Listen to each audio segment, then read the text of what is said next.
I know all their PR people follow me. So someone is going to see this from Sega. So do I. So I'm going to tag you guys in it too, because that's just the kind of person I am.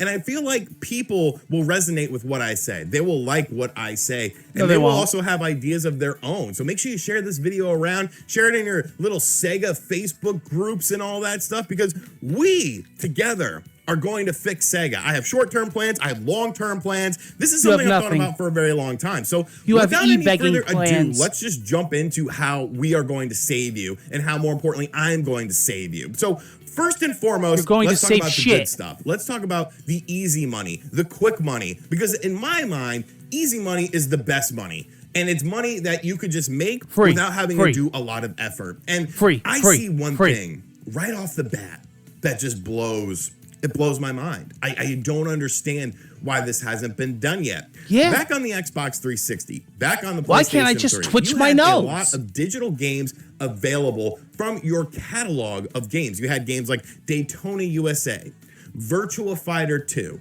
Fighting Vipers, Knights, Crazy Taxi, a variety of games that were available on these systems for digital download. Yet there's a system that people like Sega games on it, because you've done a bunch of Sega Ages stuff on there, yet they're not available on this system, and that is the Nintendo Switch. And I have to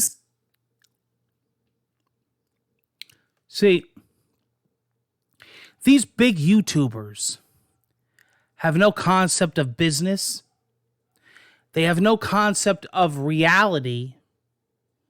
All they care about is their ad revenue, their Patreon, how much you could donate to them. Oh, he knows guys from Sega? So do I. So listen. I got people too, buddy. Don't let the viewers and the sub count fool you. I've been in the industry for a long time. I'm not a spring chicken. Actually, in the gaming development media, developing team. I got a long background. E3 interviews. This guy is a big goof. Yeah, I just want this. I just want that. You have no idea how reality works until you're sitting in that freaking seat. Do you even understand how licensing works and what these companies have to spend to get their licensing back? It's just like when these greatest hits collections come out and they're missing this, and how could you miss this? And how come when the PlayStation Mini came out, it didn't have this, or the Super NES didn't have all these games?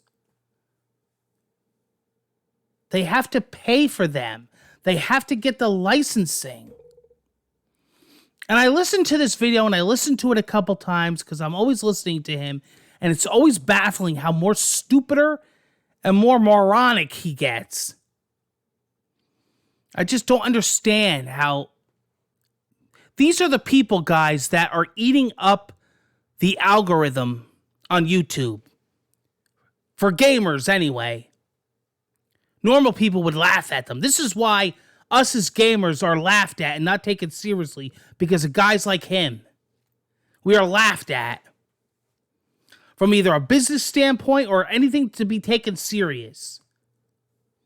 When you have goofballs like him that eat the algorithm up, that eat the freaking views up, they hog all that up. YouTube favors a select group of people. You're directed towards them, and you have to listen to that shit. And it's like listening to a hollowed out pumpkin. You probably would get more. You would at least get seeds. I don't know what's up there. Wasn't he some kind of like gangster, or some kind of gangster in his own fantasy world, or some kind of crook or something? I don't know, whatever. But he's fried out and brain dead, and he just doesn't get it. Yes, I will save Sega. Trust me, guys. You're not going to read, on the headlines on the news, Sega was saved by RGT. They saw his emails come up and they just deleted them. They actually have him where he goes right to the spam accounts. I talk to those guys all the time. I should mention it to them for laughs. They probably go, oh, that pain in the ass?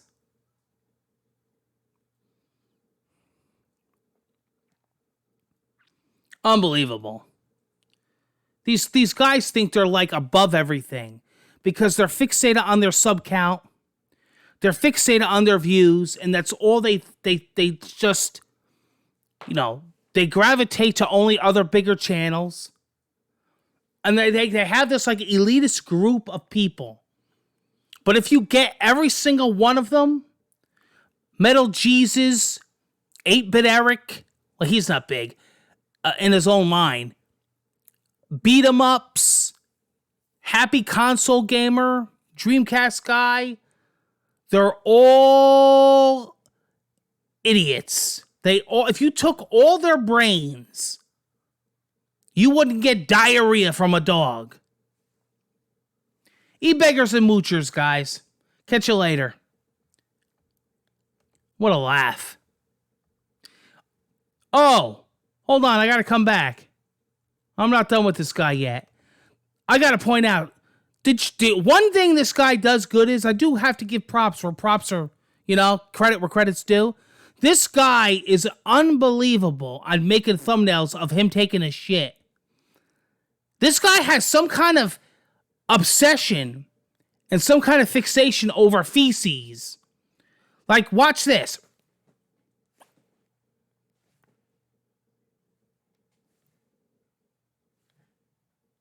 Like, the guy just constantly, he must have a lot of fucking cramps, or he must have a lot of constipation, because it's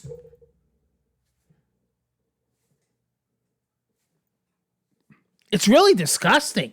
Like, it's fucking disgusting. When did that fucking be cool? Take care, guys.